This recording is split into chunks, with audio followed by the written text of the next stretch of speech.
Ayon sa feng shui, kultura at mga paniniwala mula sa iba't ibang panig ng mundo, ito ang mga display, bagay o pangdekorasyon sa iyong bahay na maaaring magdala sa iyo ng kamalasan.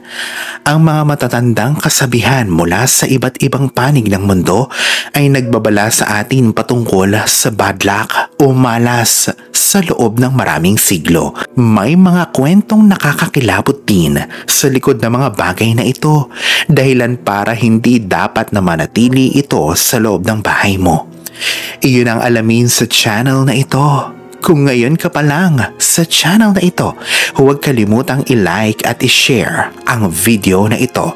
Mag-subscribe ka na din at i-click ang bell at all para lagi kang updated sa mga pinakabagong videos patungkol sa pagsasaayos ng enerhiya sa loob ng iyong tahanan.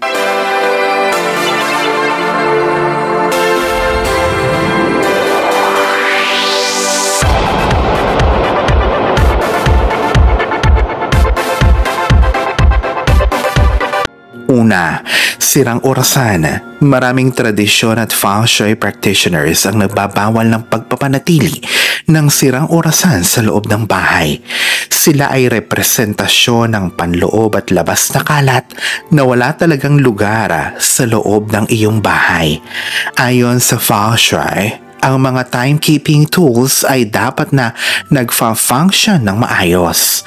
Ang sirang orasan ay isang bad omen at ang pagkakaroon nito ay pagsasabi na hindi ka nauunlad at titigil ang progreso mo sa buhay.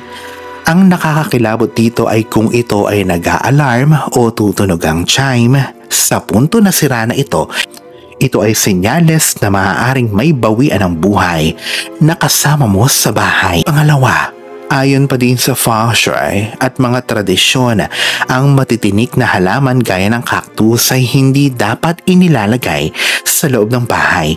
Ito ay pinaniniwala ang magnet ng malas kapag nasa loob ng bahay.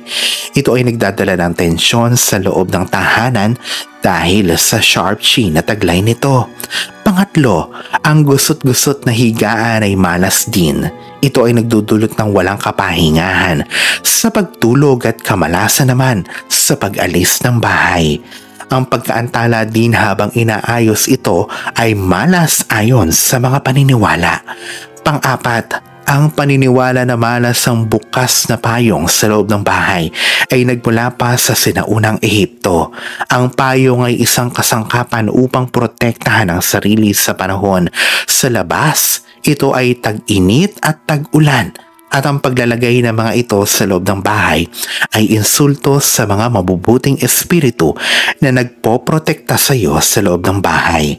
Panglima, mga lantang halaman. Kung nais mong mapuno ng kapositibuhan ang loob ng iyong tahanan, ikaw ay magpanatili ng mga buhay na halaman.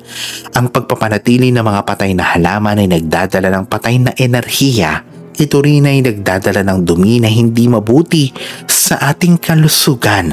Pang-anim, kung ang patay na halaman ay malas sa loob ng bahay, malas din ang mga patay na hayop tulad ng taxidermy. Gusto mo ba na ang bumati sa iyong mga bisita ay isang patay na usa? O di naman kaya ay parang sinusundan ka nito ng tingin sa gabi?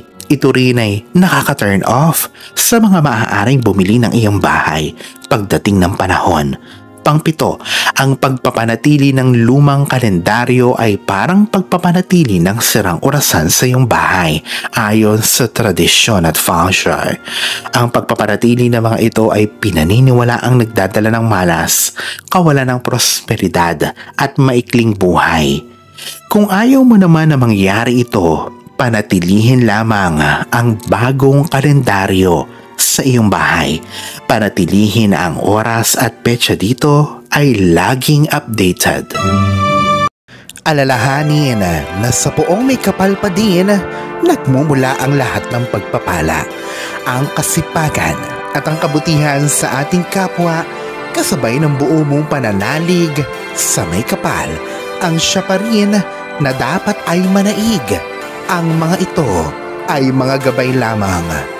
This is Fiddle Rosario. Thank you for watching.